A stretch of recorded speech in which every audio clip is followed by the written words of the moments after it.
11월 셋째 주 뉴스K 주간 브리핑입니다. 정부 여당 그리고 세월호 참사 특별조사위원회의 여당 추천위원들이 특조위의 청와대 조사를 조직적으로 막아왔음을 보여주는 문건이 공개됐습니다. 머니투데이 더 300이 공개한 세월호 특조위 관련 현안 대응 방안이라는 제목의 해수부 문건에는 BH, 즉 청와대 조사와 관련해서 필요한 경우 여당 추천위원 전원이 사퇴 의사를 표명한다고 명시돼 있습니다. 실제로 여당 추천위원들은 어제 기자회견을 열고 대통령의 7시간 행적을 조사한다면 사퇴하겠다고 밝혔습니다. 공교롭게도 어제는 특조위가 세월호 선체 실지 조사를 진행한 첫날이었는데요. 이 소식을 들은 유가족들은 기자회견을 열고 정부 여당의 경위 해명과 조사 방해 중단을 요구했습니다. 현지 시각으로 지난 13일 밤 프랑스 파리 6곳에서 동시다발 테러가 일어났습니다. 지금까지 확인된 사망자만 130명이 넘고 부상자도 300여 명에 달합니다. 프랑스 정부는 이슬람 국가 IS가 이번 테러의 배후에 있다고 지목했고 IS 역시 자신들의 소행임을 인정했습니다. 프랑스는 시리아에 위치한 IS의 거점들을 계속 공습하는 등 강경하게 대응하고 있습니다. 미국과 러시아 등 국제사회도 이슬람 국가의 테러에 맞서 적극 동조하고 있습니다. 한편 프랑스 당국은 파리 연쇄 테러를 기획한 총책이 파리에서의 검거작전 과정에서 숨졌다고 밝혔습니다. 정부와 여당이 테러 방지법 추진에 다시 한번 박차를 가하고 있습니다.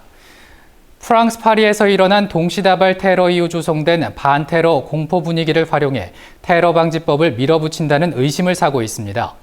테러 방지법은 국가정보원의 긴급 감청, 금융정보 열람 등을 할 수 있도록 권한을 주자는 것이 주 내용입니다.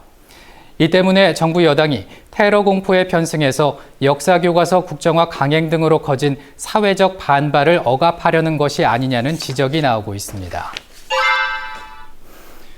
중고등 한국사 국정교과서 집필에 국책연구원 소속 연구원들도 참여할 것으로 보입니다. 국사편찬위원회가 공개 모집과 초빙을 통해 집필진을 구성하는 일이 어려워지자 국책연구원까지 동원하는 쪽으로 돌아선 것으로 보입니다. 앞서 국사편찬위는 국책연구원을 집필에 참여하지 않는다는 입장을 밝혀왔습니다. 국책연구자는 사실상 정부 영향에서 자유롭지 못하기 때문에 국정교과서에 대한 불신이 커질 수밖에 없기 때문입니다.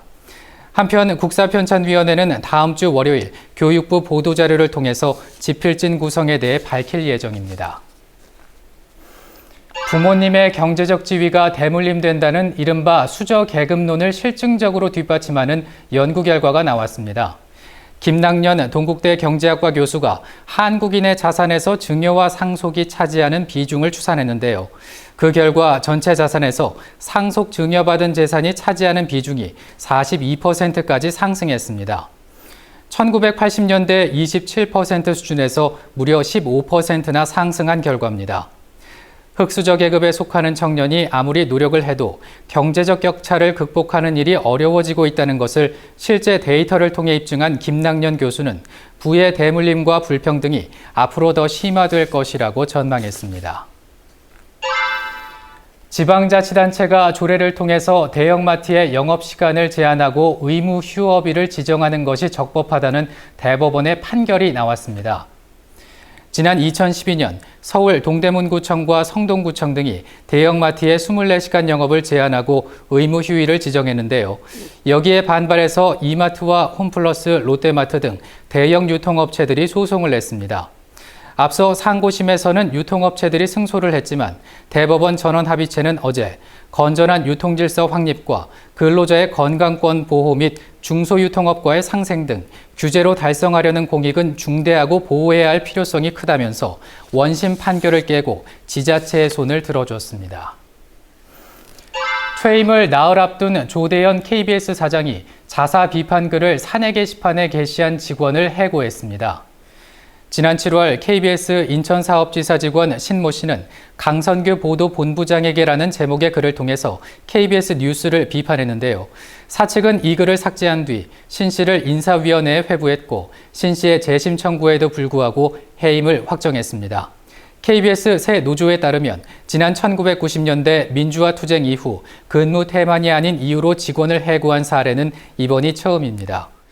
지금까지 뉴스K 주간 브리핑의 정승조였습니다.